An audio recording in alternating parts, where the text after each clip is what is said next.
Yun na nga, meron tayong ginagawa dito na Yamaha Aerox. Ang issue nito, namamatay habang tumatakbo. Hindi natin alam kung anong mga dahilan nito dahil hindi tayo ang unang gumawa nito. At ito na nga, hindi na namin nakita sa inyo kung paano namin binaklas itong magneto.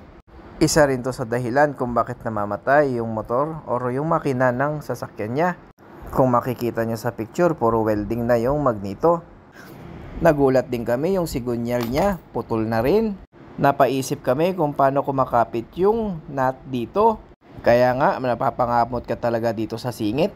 At ayun na nga, kumuha na tayo na segunda mano na magneto. Binabad nga namin to sa Sunrox para pumuti. Binabaklas na rin namin yung stator para makita namin yung loob ng stator. At ito nga pala yung nut na nakuha namin. Makikita nyo talaga dito sa motor na to na marami na talagang gumamit or gumawa nito. At ayan na nga guys, binabagalan namin yung pagtanggal ng stator para lumaki yung bill niya. Dito kasi sa shop namin, per oras ang binabayaran. Joke lang. At ayun na nga, huling-huli na namin kung ano sira ng motor niya, bakit namamatay. Kung makikita nyo ang stator niya, puro hinang na. 3 wire nga guys yung naputol dito na hininang ng dating mekaniko. Siya nga pala guys, hindi nga pala po pwede yung mga ganitong issue sa motor guys dahil ito ay isang kuryente or generator na nagsusupply ng kuryente papunta sa ECU. Ito, binidyohan namin para makita nyo kung anong nangyari dito sa magneto niya. Marami ng welding. Mabibrate nga ito guys pag umiikot. Ayun nga guys, meron kaming second hand dito na stator na ipapalit namin dun sa motor niya o sa stator niya. Inaalis muna namin yung kalawang guys. At ito na nga guys, ikakabit na natin yung nut na 4 na lang yung kumakapit. Ang sabi ko sa may-ari guys, palitan niya na yung sigunyal niya para sa safety ng motor niya. Ayan na nga, ilang beses namin binaril para mag-lock yung magneto niya. Dahil napakadelikado nito kapag lumuwag yung nut na nakakabit sa magneto niya. Baka tumama sa radiator.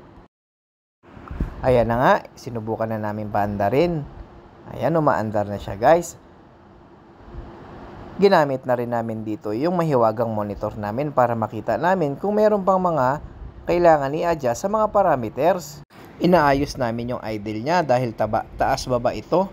Guys, wala nga pala itong bayad na ginagawa namin. Nakita lang namin na taas-baba yung minor. Tip lang namin guys, kapag may nasira sa motor nyo, huwag nyo nang paremedyohan dahil lalo lang sasakit ang itlog nyo. Ang ulo pala. Hindi rin biro yung mga ganitong presyo ng mga pyesa na nasira dito sa motor. Eto, magkukwento na nga si sir kung anong mga nangyari sa motor niya. Boss, taga saan kayo boss? Antipolo. Antipolo. Ano pinapagawa niyo sir? Actually lang sana yung mga wiring lang sana, baka may konting naputol lang, ganito ganyan. Kaya nangyari pala, mas malala pala yung parang sira niya, yung tawag doon stator. Okay. Magneto. Pinili kong CKP, kala ko original, yung pala local. Tapos yun, dito ako nakabili ng ng CKP na original, tapos yun. Boss, ano ba issue ng motor mo? Actually talaga yung issue niya lang talaga, yung umaandar ako, kunyari, malapit pala yung pupuntahan ko, bigla siya namamatay. Namamatay? Ilang beses namamatay sir, pagka sa isang araw?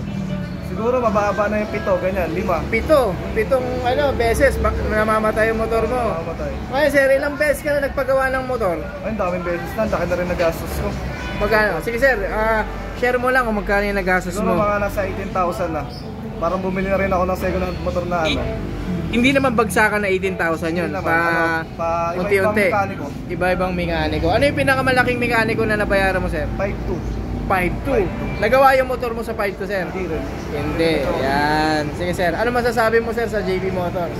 Sobrang solid. Sana marami pa kayong matulungan na ibang kapwa kong motorista.